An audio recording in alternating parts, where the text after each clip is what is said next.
नमस्कार, let's make सारा दिन कार्यक्रम में आपका स्वागत है। इस कार्यक्रम में हम देश और दुनिया की दिन भर की घटनाओं के साथ आपके सामने प्रस्तुत होते हैं। आज हमारा विषय है कि अभी बिहार की सरकार ने, वहां के मुख्यमंत्री ने घोषणा की है कि अगर वो फिर से सत्ता में आते हैं तो सभी को 125 यूनिट फ्री बिजली, या 1 अगस्त से ही उन्होंने ये लागू कर दिया है कि 1 अगस्त से सभी को फ्री बिजली दी जाएगी। अब इसको लेकर लगातार सत्ता पक्ष और विपक्ष में घमासान मचा हुआ है। कई बार सुप्रीम कोर्ट तक भी इस तरह के मामले गए हैं। अलग अलग राज्यों में सरकारें फ्री बिजली देने की घोषणा करती हैं। क्या है पूरा मामला, इससे क्या राजनीतिक नफा नुकसान हो सकता है, इस पर चर्चा के लिए हमारे साथ हैं वरिष्ठ पत्रकार और राजनीतिक विश्लेषक अनंत मिश्रा जी। अनंत जी, स्वागत है आपका। नमस्कार। तो सवाल ये है कि जैसे ही चुनाव आने लगता है, सारी सरकारें सब कुछ फ्री में बांटने लगती हैं। शुरुआत हुई थी दिल्ली से, अरविंद केजरीवाल ने शुरुआत करी फ्री बिजली देना, फिर लगभग हर राज्य ने ये अनिवार्य समझ लिया। अब ऐसा ही अब बिहार में हो गया है। इसको लेके आपकी क्या प्रतिक्रिया है? देखिए, आज जो बिहार के मुख्यमंत्री नीतीश कुमार ने घोषणा की, उन्होंने ट्वीट किया कि 1 अगस्त 2025 से प्रत्येक परिवार को 125 यूनिट बिजली फ्री दी जाएगी। जी। अक्टूबर में चुनाव होने हैं और जुलाई में नीतीश कुमार ये घोषणा कर रहे हैं कि हम 125 यूनिट फ्री में देंगे बिजली। सवाल, मुफ्त में जो रेवड़ी कल्चर है, मुफ्त में रेवड़ी बांटना जिसको कहते हैं जी। और सुप्रीम कोर्ट इसमें कई बार केंद्र सरकार, राज्य सरकारों को फटकार लगा चुका है कि जो सरकारी पैसा है, आम जनता के टैक्स का पैसा है, वो आप इस तरह क्यों लुटा रहे हो चुनाव के लिए। अगर नीतीश कुमार को 125 यूनिट बिजली मुफ्त करनी थी, फ्री करनी थी, तो जब ये 2020 में सत्ता में आए थे, आते ही इनको कर देनी चाहिए। बिल्कुल। तब तो आपको लगता है कि आप सरकार वास्तव में लोगों को जन कल्याण के लिए, गरीब लोगों को देना चाहती है। लेकिन जब चुनाव की घोषणा होने वाली है 2 महीने बाद, अब आप ये कर रहे हो, तो ये सीधा सीधा रिश्वतखोरी है। जिस तरह कोई हम रिश्वत देते हैं किसी को अपना काम करवाने के लिए, इसी तरह सरकारें मतदाताओं को रिश्वत देती है एक तरीके से कि हम आपको ये दे रहे हैं और आप हमें वोट दो। नीतीश कुमार ने तो 125 यूनिट की घोषणा की है देने की। इससे विपक्ष के जो वहाँ आरजेडी है, तेजस्वी यादव, उन्होंने कुछ समय पहले की थी कि अगर हमारी सरकार आती है तो हम 200 यूनिट बिजली फ्री देंगे। इसका मतलब जो सरकार के टैक्स का पैसा है वो खुलकर बांटने में, या यूं कहें कि अपनी सरकार बचाए रखने या अपनी सरकार बनाने के लिए आम जनता के टैक्स का पैसा सरकारें लुटा रही हैं। ये आपने जो कहा कि दिल्ली में कल्चर शुरू हुआ, ये दिल्ली का कल्चर नहीं है जी। 1953 में, 1953 की बात है, जब उस समय मद्रास स्टेट हुआ करता था, तमिलनाडु नहीं था, मद्रास स्टेट। तब कामराज थे कांग्रेस के वहाँ मुख्यमंत्री। उन्होंने शिक्षा, स्कूली शिक्षा बच्चों को, और स्कूल में बच्चों को भोजन मिले, ये उन्होंने शुरुआत की थी जी। शिक्षा आप अगर फ्री दे रहे हो किसी को, और स्वास्थ्य फ्री दे रहे हो, स्वास्थ्य में दवाई, इलाज है, ऑपरेशन है, उसके लिए अगर आप कर रहे हो तो समझ में आता है। लेकिन आप देखो, मुफ्त में बसों में यात्रा, मुफ्त के अंदर बिजली, आप मुफ्त में पानी, ये जो कल्चर है, ये निश्चित रूप से आपने सही कहा कि अरविंद केजरीवाल जब 2015 का उन्होंने चुनाव हुआ तो उन्होंने घोषणा की कि अगर हमारी सरकार आती है तो हम बिजली पानी फ्री देंगे, और यही फार्मूला उन्होंने पंजाब में अपनाया और पंजाब में भी उनको सफलता मिली। बिल्कुल। तो सरकारों ने, राजनीतिक दलों ने ये एक समझ लिया कि मंत्र है, 5 साल कुछ करो या नहीं करो, चुनाव से पहले अगर आप सरकार में हो तो घोषणा कर दो कि हम ये फ्री दे रहे हैं 3-4 महीने के लिए, और अगर विपक्ष में हो तो मतदाताओं को लोक लुभावन वायदे करो कि हम आए तो ये कर देंगे, ये कर देंगे जी। इससे अभी सुप्रीम कोर्ट में 2 साल पहले ये मामला गया था, कई याचिकाएं उसमें लगी थी कि जो सरकार जनता के टैक्स के पैसे को इस तरह लुटाती है, फ्री में करती है, इससे सरकारों का जो घाटा है वो बढ़ता जा रहा है, और जो विकास के काम होने चाहिए, जो मूलभूत ढांचा खड़ा होना चाहिए, वो काम नहीं हो पाते। बिहार का भी ये उदाहरण दें तो अभी तक बिहार जो सरकार है वो 12-13 हज़ार करोड़ रुपए अनुदान दे रही थी बिजली में, और अब ये जो 125 यूनिट किया है, ये जो छूट है, ये जो सरकार पे बोझ पड़ेगा, ये 20,000 करोड़, 20,000 करोड़ रुपए आप एक बिजली के मद में खर्च कर रहे हो। आप सबको बिजली को, जो जरूरतमंद है, जो गरीबी रेखा से नीचे है, जो अपना जीवन पोषण नहीं कर पाता, आप उसको मुफ्त अनाज भी दो, मुफ्त बिजली भी दो, मुफ्त पानी भी दो और मुफ्त स्वास्थ्य भी दो। लेकिन इनकम टैक्स पेयर कोई है, आप कह रहे हो कि हम 125 यूनिट सबको देंगे फ्री। तो ये जो कल्चर है, ये रेवड़ी कल्चर, और प्रधानमंत्री नरेंद्र मोदी ने इस बारे में कई बार व्यथा व्यक्त की जी। कि एक मिनट मैं इसमें ही रोकना चाह रहा हूँ कि ये जो रेवड़ी कल्चर है, इसमें ऐसा कहा गया कि आपकी रेवड़ी अच्छी है, हमारी रेवड़ी खराब है। मान लो जब ये चला था तब तो बीजेपी ने और प्रधानमंत्री ने ही मजाक बनाया था बाकी सबका कि ये रेवड़ियाँ बांट रहे हैं। फिर बीजेपी ने खुद इसको स्वीकार कर लिया। अब वो फ्री में सिलेंडर देने लग गए, 80 करोड़ लोगों को मुफ्त में राशन देने लग गए। अब उनकी ही सहयोगी पार्टी की सरकार है जेडीयू, जो कि 125 यूनिट फ्री देना चाह रही है। आखिर ये अंत कहाँ होगा? सब चीज़ फ्री में बांटी जाएगी और फ्री असल में कुछ होता नहीं है, एक की जेब से निकाल के दूसरे की जेब में डाल दिया जा रहा है। वो फ्री नहीं होता। आपने सही कहा, वो फ्री नहीं होता। वो सरकार कोई अपनी जेब से पैसा नहीं लगाती, वो जनता का जो टैक्स का पैसा है जो उपयोगी कार्यों में खर्च होना चाहिए। आप बांध बनता है, सड़क बनती है, बिजली घर बनते हैं, आप और जो इंफ्रास्ट्रक्चर के हैं, फैक्ट्रियां लगती हैं, कल कारखाने लगते हैं, वो जो चीज़ है वो आपको ज़िंदगी भर रिटर्न देगी। लेकिन ये आपने मुफ्त, अब जैसे राजस्थान सरकार की बात करें, राजस्थान में महिलाओं को 50% फ्री छूट है बसों में, बसों में भी है। लेकिन जो महिला इनकम टैक्स पे करती है उसको आप छूट क्यों दे रहे हो? जी। और छूट देना है तो साधारण बसों में दो, एसी बसों में भी आप 50% छूट दे रहे हो। तो ये जो रेवड़ी कल्चर है, सुप्रीम कोर्ट ने बहुत इसमें कड़ी फटकार लगाते हुए यहाँ तक कहा कि हम देश की जनता को परजीवी बना रहे हैं। परजीवी मतलब कुछ मत करो, जैसे कहे ना अजगर करे ना चाकरी। बिल्कुल। तो आप उसको ये कह रहे हो कि हम अनाज भी दे रहे हैं, हम तेरे को बस में फ्री यात्रा दे रहे हैं, बिजली दे रहे हैं, पानी दे रहे हैं, स्वास्थ्य दे रहे हैं, तो वो क्यों करेगा कुछ? बिल्कुल। तो ये जो जनता का पैसा है इसको आप खर्च कर रहे हो। और आश्चर्य की बात कि भारतीय जनता पार्टी के अश्विनी उपाध्याय, नेता दिल्ली के, वो दिल्ली सरकार की इस फ्री योजनाओं के खिलाफ कोर्ट में गए थे। और आज उन्हीं की सरकार है, कई जिन राज्यों में है भारतीय जनता पार्टी की सरकार है, वो भी पीछे नहीं है। वहाँ पे भारतीय जनता पार्टी सरकार में शामिल है, जेडीयू उनकी सहयोगी नहीं, खुद भारतीय जनता पार्टी भी उस सरकार का पार्ट है, उप मुख्यमंत्री उनका है। ऐसी जो घोषणाएं हैं और विशेषकर जो चुनाव के मौके पे की जाती हैं इसको, और सुप्रीम कोर्ट ने सरकार से, केंद्र सरकार से यहाँ तक कहा कि आप इसके सर्वदलीय एक बैठक बुलाइए और सभी दलों को ये पाबंद करें, उसमें एक नीति बने कि क्या हम मुफ्त दे सकते हैं। जैसे मनरेगा योजना है, वो जरूरतमंद लोगों को रोजगार उपलब्ध कराने के लिए की थी कि साल में कम से कम न्यूनतम इतने दिन उनको रोजगार मिले। अब उसका जो कई बार ऑडिट रिपोर्ट आती है, खबरें छपती हैं कि आपको अगर बजट अलॉट हो गया और काम नहीं है गांव में कोई पंचायत में, तो क्या है, बस मिट्टी भर दो, तालाब खोद लो। और कितनी बार तालाब खुदते हैं, कितनी बार भर जाते हैं, वही मिट्टी खुदती है, उसका पैसा और वही भरने का पैसा दिया जाता है। तो सुप्रीम कोर्ट एक आपको सजेस्ट कर सकता है, आपको फटकार लगा सकता है, आपको चेतावनी दे सकता है, आपको निर्देश दे सकता है, लेकिन अल्टीमेट जिनको जनता ने चुना है, जो सरकार में बैठे हैं, वो चाहे केंद्र सरकार के प्रतिनिधि हों और चाहे राज्य सरकारों के प्रतिनिधि हों, उनको ये सोचना होगा कि हम ये जो मुफ्त की योजनाएं, रेवड़ी कल्चर बांट के हम देश को कहाँ ले जा रहे हैं। बिल्कुल। अब यही जो मुद्दा चल रहा है यहाँ, सुप्रीम कोर्ट अगर दखल दे तब तो कहा जाता है कि भाई सुप्रीम कोर्ट कार्यपालिका के मामले में दखलंदाजी करता है, और अगर सुप्रीम कोर्ट दखल ना दे तो ये जो होड़ चल पड़ी है ये कहाँ जाके रुकेगी? नहीं, ये देखिए, ये होड़ जो शुरू हुई है ना, ये रुकती नहीं दिख रही है, बल्कि और आगे बढ़ती जा रही है। आप ये चीज़ें तो मतलब बिजली, पानी और स्वास्थ्य की जैसी आप दे रहे हो। जयललिता जो तमिलनाडु में थी, उन्होंने टेलीविज़न बांटे थे।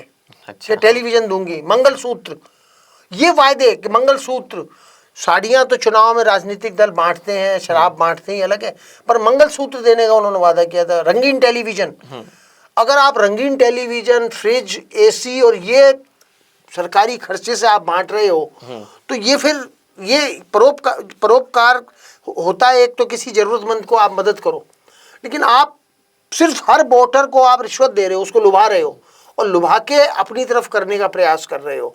और सुप्रीम कोर्ट ने जितनी बार भी कहा है, किसी भी सरकार ने ये नहीं कहा कि नहीं हम इसको रोकने का प्रयास करेंगे। सुप्रीम कोर्ट उनको समय देता है, वो सरकारें देती है कि साहब ये ज़रूरतमंद है, ज़रूरतमंद को शिक्षा देना, बिजली देना, पानी देना है सरकार का है, हम उन पे कोई एहसान नहीं कर रहे। लेकिन एक नीति बननी चाहिए कि बस में अगर आप फ्री दे रहे हो, आप अगर किसी को बिजली दे रहे हो, तो जिसकी कितनी आय है उसकी सालाना इनकम के आधार पे, कोई इतने से जिसकी नीचे है उसको हम बिजली मुफ्त देंगे। सभी को अगर आप मुफ्त दे रहे हो, बिजली पानी मुफ्त दे रहे हो, आप सड़क बिजली इलाज मुफ्त कर रहे हो, तो ये चीज़ सरकारों के लिए ये घाटे का सौदा है और सरकारें लगातार घाटे में जा रही हैं। अब एक बार अपनी बात हुई थी इमरजेंसी वाले मुद्दे पे, क्या इन्हीं आधारों पे इंदिरा गांधी का निर्वाचन रद्द कर दिया गया था कि कहा गया था कि चुनाव में उन्होंने सरकारी पैसे का दुरुपयोग किया है? अब ये जो खुले में सब बांट रहे हैं ये भी सरकारी धन का दुरुपयोग है और अब ये बिल्कुल आम कल्चर हो चुका है, जबकि कितनी बड़ी समस्या उसके आधार पर कहते हैं कि देश में इमरजेंसी लग गई थी, अब आज खुले में हो रहा है। इसका क्या समाधान है? देखिए, इसका अभी तो समाधान तो कोई नज़र नहीं आता। जो सरकारों का रुख है, जो सरकारों का उद्देश्य या राजनीतिक दलों का उद्देश्य, मुझे लगता है कि ये इनके इन प्रकार सिर्फ चुनाव जीतना और सत्ता में बने रहना। आप 4 साल 4.5 साल काम करो या नहीं करो, लेकिन आखिरी के 6 महीने में जो सौगातों की जो झड़ी लगती है ना, कोई भी राजनीतिक दल हो, उसमें मैं किसी एक राजनीतिक दल की बात नहीं है, वो बिहार में ये जो 125 यूनिट बिजली अभी जो मुफ्त की, ये तो एक अलग है। पिछले 1 महीने में वहाँ की सरकार ने इतनी कल्याणकारी योजनाएं शुरू की हैं, मतलब जैसे जरूरतमंद को पेंशन देती है सरकार 400 रुपये, उसको बढ़ा के 1100 रुपये कर दिया। मेरा ये कहना है कि अगर आप सरकार में आए थे तो 400 को 1100 तभी कर देते आप। अब आपको लगता है कि चुनाव आ रहे हैं और आपने काम किया या नहीं किया, या आपको लगता है कि सरकार नहीं आ पाएगी आपकी, तो आप उसको 400 रुपये को 1100 कर रहे हो, 125 यूनिट बिजली मुफ्त कर रहे हो, छात्रों के लिए कई योजनाएं शुरू कर दी गई। सरकार योजनाएं लाए, सरकार चुनी इसलिए जाती है क्योंकि वो लोकप्रिय सरकार वही कहलाती है कि जो जनहित के काम करे। लेकिन सरकारी पैसे का जो दुरुपयोग कर रहे हो आप, जो आप उसको वोट खरीदने के लिए कर रहे हो, वो बिल्कुल गैर जरूरी है और उसको किसी भी आधार पर तर्क संगत नहीं ठहराया जा सकता। एक और इन दिनों एक नई वो देखी गई, कह सकते हैं कि एक नई तरह की प्रवृत्ति, कि जो टैक्स पेयर लोग हैं उनके मन में निराशा का भाव है कि पैसा कमाते हैं हम और हमारे पैसे को ही सरकार बांट रही है, क्योंकि सरकार खुद तो कोई अपना पैसा कमाती नहीं है, एक की जेब से निकाल के दूसरी जेब को दूसरे को दे रही है। तो जो टैक्स पेयर हैं उनमें एक नेगेटिव थॉट जाने लगा है कि हम इतनी मेहनत करके जो पैसा कमा के ला रहे हैं उसको सरकार मुफ्त में ऐसे बांटे जा रही है और ये देश के हित में काम आने की बजाय राजनीतिक दलों के हित में काम आ रहा है। इसका क्या आपको उपाय लगता है? नहीं, उपाय टैक्स पेयर चिंता जताने के अलावा क्या कर सकता है वो जी, क्योंकि एक पार्टी अगर कर रही हो ऐसा और टैक्स पेयर नाराज है, गुस्से में है, तो उस पार्टी को हरा सकता है। लेकिन अगर सारे राजनीतिक दल, एक शेर दूसरा सवा शेर, एक दल अगर 150 यूनिट की बात करेगा तो दूसरा 200 यूनिट की बात करेगा, तो वो जो टैक्स पेयर है जिसकी चिंता है कि मेरे टैक्स का पैसा यूं वोट खरीदने के लिए जा रहा है, वो क्या कर सकता है? उसके पास 2 विकल्प है जी।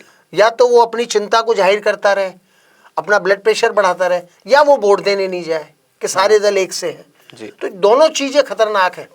वो अगर चिंता में उसका अपना स्वास्थ्य खराब कर रहा है वो भी गलत है, और अगर वो वोट देने नहीं जाता, तो हम जब कहते हैं कि वोट में सभी के वोट होने चाहिए और सभी दल अगर इस तरह की जो लोक लुभावन घोषणाएं कर रहे हैं उसमें से आपको जो बेहतर हो वो चुनो।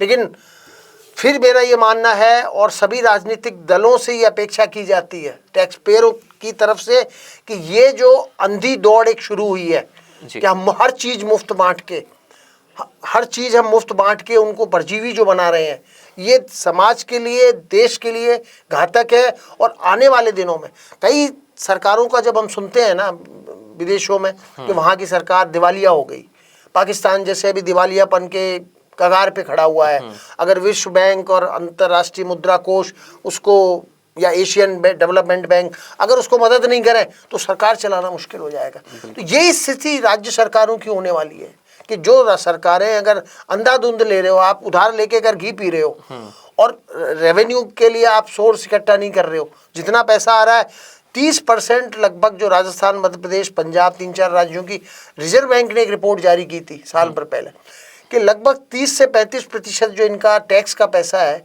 वो इस तरह की जो योजना है ना मुफ्त में जो आप बांट रहे हो उसमें जाता है। तो अगर आप अपने बजट का, अपनी जो टोटल कमाई है उसका 1/3 पैसा अगर इस तरह आप खर्च कर दोगे तो विकास के काम कहाँ होंगे? सिर्फ आप पैसा जनता से लो और उनको मुफ्त बांटो, 5 साल सरकार में रहो और फिर झूठे वादे या आप उनको एक तरीके से पैसे की रिश्वत नहीं देके आप इस तरह की रिश्वत देके आप फिर से सत्ता में आने का प्रयास कर रहे हो। एक जो चुनाव से पहले इस तरह की घोषणाओं को रोकने के लिए आचार संहिता लागू की जाती है, लेकिन अब क्या वास्तव में आचार संहिता का कोई मतलब रह गया है? क्योंकि जैसे अब आचार संहिता मान लेते हैं कि सितंबर में, अक्टूबर में कभी लागू होगी, तो सरकारों ने घोषणा जुलाई में कर दी। तो क्या चुनाव आयोग को भी फिर से ये सब सोचने की जरूरत है कि इस तरह की जो चुनाव में लोक लुभावन घोषणाएं हैं उनको आचार संहिता के दायरे में कैसे लाया जाए? नहीं, ये सुप्रीम कोर्ट ने चुनाव आयोग से जब सुनवाई हुई थी, बहस हुई थी फ्री योजनाओं को लेकर, कई रिट लगी थी, तो सुप्रीम कोर्ट ने चुनाव आयोग से पूछा था कि आप इसे रोकने का क्या उपाय कर रहे हैं। तो चुनाव आयोग ने स्पष्ट कहा था कि हमारे पास कोई अधिकार नहीं है और आप ही अन्नदाता हो, आप ही माई बाप हो, आप ही कुछ कर सकते हो, इसमें हमारे पास कोई अधिकार नहीं है। तो सुप्रीम कोर्ट के पास भी मेरे हिसाब से फटकार लगाने या निर्देश देने के अलावा अगर कोई अधिकार होता तो ये योजनाएं, ये जो इस तरह की फ्री में बांटने की जो है होड़ जो है और लगातार बढ़ती जा रही है, ये दिखाई नहीं देती।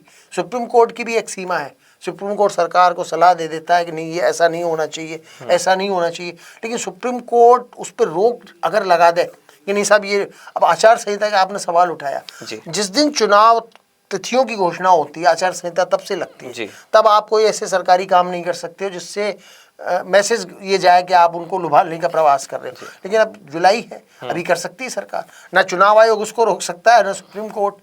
सुप्रीम कोर्ट एक सलाह दे सकता है, निर्णय लेना पड़ेगा केंद्र सरकार को, सभी राजनीतिक दलों की बैठक बुलाए, सबके उनको आंकड़े के साथ कि साहब ये आप राजस्थान में, चाहे उनकी बीजेपी की सरकार है, आप इतने घाटे में चल रहे हो और अगर इसी तरह से आप ये करते रहोगे तो विकास के लिए आपके पास कहाँ से पैसा आएगा।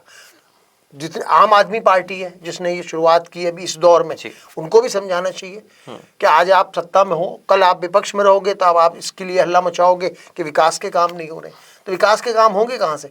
30% आपका अगर फ्री में चला गया और 60% आपका ये जो वेतन भत्ते, पेंशन और सरकारी जो बिजली बिल्डिंगों की उनके रखरखाव में अगर चला गया तो आपके पास पैसा नहीं बचेगा। क्या ऐसा संभव है कि जनता खुद इतनी जागरूक हो कि इस तरह की घोषणा करने वाले राजनीतिक दलों को वोट ना दे? नहीं, मुझे नहीं लगता कि जनता इतनी होगी। हम कितनी भी चर्चा कर लें, सुप्रीम कोर्ट कितना भी कर ले, और लेकिन जो फ्री शब्द है ना, वो इतना प्रचलित हो गया है ना कि जो आदमी जरूरतमंद है उसको अगर फ्री में मिल रही है और वो फ्री के लालच में वोट दे रहा है, समझ में आता है। जो आयकर देते हैं, जो संपन्न लोग हैं, उनको भी अगर 100 यूनिट बिजली फ्री मिल रही है ना तो वो फ्री वाले की तरफ भागेंगे। ये दौर जो देखा है, अरविंद केजरीवाल ने वादा किया कि हम आए तो मुफ्त बिजली पानी देंगे, उनके ये जो वादा है पहली बार जो अभी इस काल में, उसमें 70 में से 62 सीटें जीत गए वो। बिल्कुल। तो दूसरे दलों को लगा मजबूर हो कि हम, हाँ बिल्कुल, क्योंकि आपका एक मात्र लक्ष्य जो है ना वो सत्ता पाना है। आप चाहे कुछ भी कहो कि हम विकास, हम अपने सिद्धांत, हम अपनी विचारधारा को आगे बढ़ाएंगे, वो सब सेकेंडरी चीज है। प्रथम चीज है, प्रथम लक्ष्य है सत्ता पाना जैसे तैसे। और अगर फ्री में घोषणाएं करने वाला 2 बार सत्ता में आ रहा है, 70 में से 62 सीटें, फिर 70 में से 58 सीटें, तो आपको लगता है ना कि अगर हम घोषणा कर देंगे तो हो सकता है हमारे पास आए। तो ये जो होड़ है, चाहे कर्नाटक में कांग्रेस की सरकार हो, चाहे हिमाचल में कांग्रेस की, वहाँ भी मुफ्त की योजनाएं चल रही हैं, और चाहे भारतीय जनता पार्टी की सरकार हो, वो लाडली बहना हो या रोडवेज में आधा किराया ले रहे हो या बिजली 100-150 यूनिट फ्री दे रहे हो, सब सरकारें, इसमें कोई भी सरकार पीछे नहीं है। बिल्कुल। अच्छा, इसका अगर एक इतिहास अपने दर्शकों की जानकारी के लिए, कब किस ने ये फ्री योजनाएं चलाई, अगर संक्षेप में आप बता पाए 2-4 मैंने बताया ना, जैसे कामराज ने पहले शुरुआत की जी, वहाँ मद्रास में थे, उन्होंने स्कूली शिक्षा और बच्चों के लिए भोजन, वो चीज़ उसको किसी ने उंगली नहीं उठाई। उसके बाद सीएन अन्नादुराई जो द्रमुक के जिन्होंने स्थापना की थी, उन्होंने वहाँ वही स्कूलों के लिए और छात्रों के लिए योजनाएं चलाई। फिर जयललिता, उन्होंने जो मैंने बताया कि टेलीविज़न, मंगलसूत्र, इस तरह की जो घोषणाएं की। उसके बाद में अरविंद केजरीवाल, राजस्थान सरकार हो, हिमाचल सरकार हो, कर्नाटक सरकार, फिर सबने शुरू की है। तो इसमें इतिहास 1953 में उन्होंने की थी, लेकिन वो सोच थी कि जो बच्चे नहीं जा पाते हैं स्कूल, ज़रूरतमंद, और उस समय देश आज़ाद आज हुआ ही था, इतने साधन नहीं थे और गरीबी बहुत थी, भुखमरी के हालात भी थे कई राज्यों में, कई स्थिति में। उस स्थिति में तो इस चीज़ को उचित ठहराया जा सकता है कि हमने स्कूली शिक्षा और बच्चे मिड डे मील, जैसे अभी भी सरकार राजस्थान में भी कई जगह चलती हैं कि बच्चों को देते हैं, ठीक है, बच्चों को आप स्कूल में लाने के प्रेरित करने के लिए। लेकिन वो स्कूल, शिक्षा और स्वास्थ्य आज कहाँ कहाँ जा रहा है। जैसे अभी वरिष्ठ जनों को कई राज्यों में यात्राएं कराते तीर्थ हैं यात्रा, और बिल्कुल। प्लेन से भेजते हैं उनको। मापदंड है उसमें, आय का, सालाना इनकम का, वो सारा क्राइटेरिया है। लेकिन ये सरकारों का काम नहीं होना चाहिए। वरिष्ठ जनों को आप मुफ्त यात्रा करा रहे हो, जिसकी पास श्रद्धा होगा वो चला जाएगा, कोई ट्रेन से चला जाएगा, कोई बस से। अब आप हवाई जहाज से उनको यात्रा करा रहे हो, क्या है इसका मकसद? इसका मकसद सीधा सीधा है कि आप उस श्रेणी में, उस चीज में ये पैठ करो कि देखो हम आपको, वरिष्ठ जनों को हम मुफ्त यात्रा करा रहे हैं। सरकारों का काम यात्रा कराना, सब्सिडी देना, ये नहीं होना चाहिए। सरकारों का काम, विकास के काम जो है वो होने चाहिए। तभी राज्य संपन्न होगा, तभी देश संपन्न होगा। वरना हम ठीक है उधार ले लेके मुफ्त बांटते रहेंगे और सरकारें घाटे में जाती रहेंगी। अच्छा, एक सवाल ये है कि फ्री तो फ्री है, तो शिक्षा अगर फ्री की जाए तो अच्छी क्यों है, और बिजली अगर फ्री की जाए तो खराब क्यों है? तो दोनों फ्री है। नहीं, बिल्कुल। अब आप ये सवाल करोगे कि साहब वो फ्री, शराब अगर फ्री की जाए तो क्या बुरा है?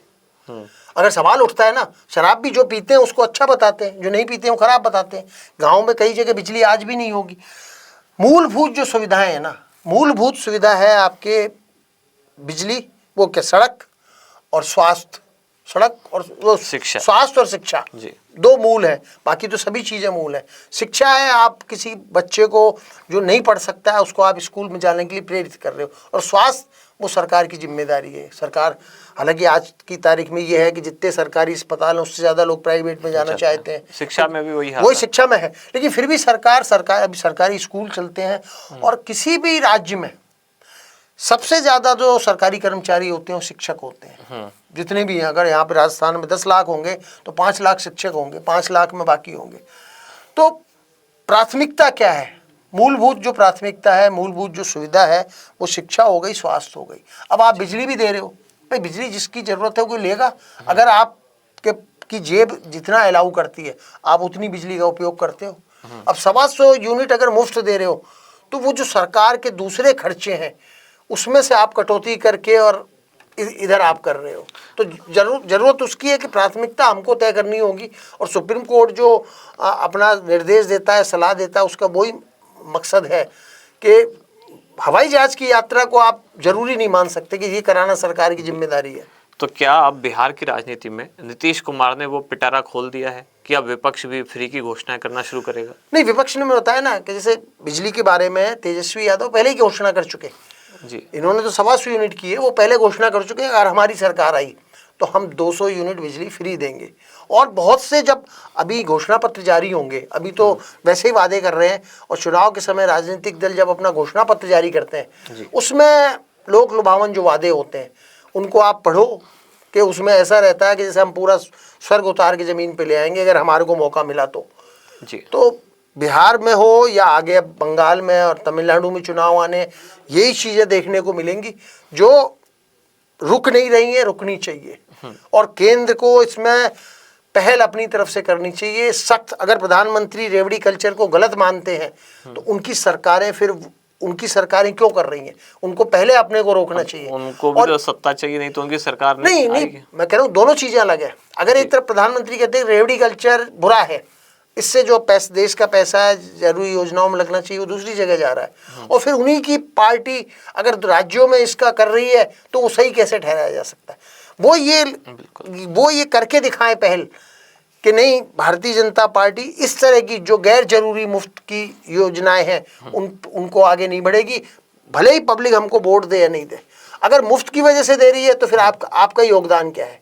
सरकारों का योगदान क्या है? आप तो जनता का पैसा बांट के और वोट खरीद रहे हो उनसे। बिल्कुल। और ये जो घोषणा भी हुई है, इससे बिहार के इन चुनावों के परिणामों पर क्या कोई असर पड़ सकता है? नीतीश कुमार क्या हारी हुई बाजी खेल रहे हैं या इसमें अब कुछ बचा है? नहीं, देखिए, हारी हुई बाजी या जीती हुई बाजी का मैंने पहले भी कहा कि किसी भी इलेक्शन के बारे में हम आज ये घोषणा नहीं कर सकते कि कौन नीतीश फिर से बनेंगे या तेजस्वी बनेंगे या कोई असेंबली आएगी। वो आज कहना मुश्किल है। लेकिन 125 इन्होंने दिया तो 200 तेजस्वी भी कह चुके हैं। तो पब्लिक को तय करना है कि भाई 125 तो ये दे रहे हैं, वो 200 देगा, तो 4 महीने तो इस 125 का फ्री का लाभ उठाओ और फिर तेजस्वी को दो। तो इस योजना की वजह से कोई आता हो ये जरूरी नहीं केजरीवाल जी ने घोषणाएं अब भी खूब बहुत की थी कि अब हम आए तो ये करेंगे, लेकिन पब्लिक ने उनको वो 1 या 2 बार वो चलती है जादू, कोई भी सरकार करे, चाहे वो बीजेपी करे चाहे कांग्रेस करे, कि मुफ्त का आदमी लेता तो है उसका फ़ायदा, और मुफ्त सबको अच्छा लगता है मुफ्त में अगर कोई चीज़ मिल रही है, लेकिन जब वो दूसरी चीज़ें देखता है तो उसके दिमाग में तो आती है ना, कह रहे यार जब मुफ्त में ही सरकार सारा दे देगी तो फिर ये चीज़ें कैसे होंगी, जो जरूरी चीज़ें हैं सरकार के लिए जरूरी, पार्टियों के लिए जरूरी, ये चीज़ होगी कि ये बांट के हमको वोट मिलेगा। लेकिन आम जनता जो फ्री का लाभ उठाती भी है उसको भी ये लगता है कि नहीं ये योजना बंद होनी चाहिए, और बहुत से लोग इससे कुंठित हैं। बहुत से मतलब लोग ऐसे हैं कि जो नहीं चाहते कि सब इस तरह का हो, जैसा पहले भी हमने कहा, लेकिन उनके सामने मजबूरी है कि चुने किसको, कि दोनों जगह वही लोग हैं कि जो मुफ्त की घोषणा करके और वोट खरीदना चाहते हैं। जी बिल्कुल।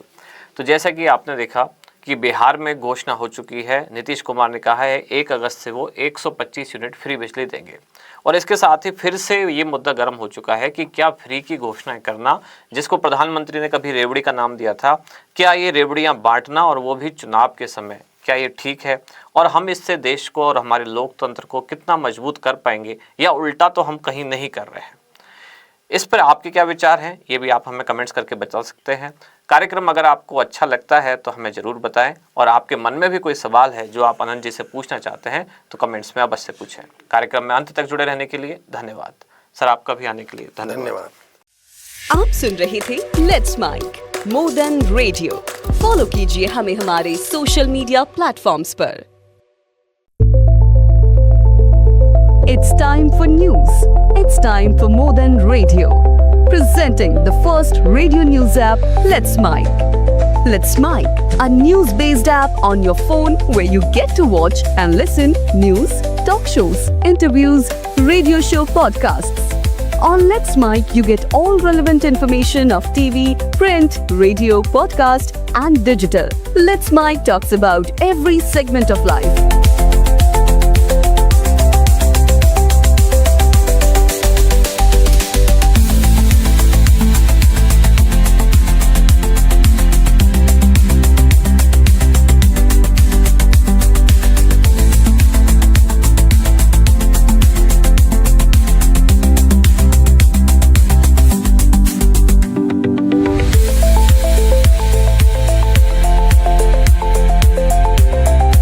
Download the app now from Play Store. Available both on Android and iOS mobile phones. Follow us on YouTube, Instagram, Twitter, LinkedIn, Facebook, Telegram, WhatsApp, Snapchat. Let's talk, let's connect, and let's mic.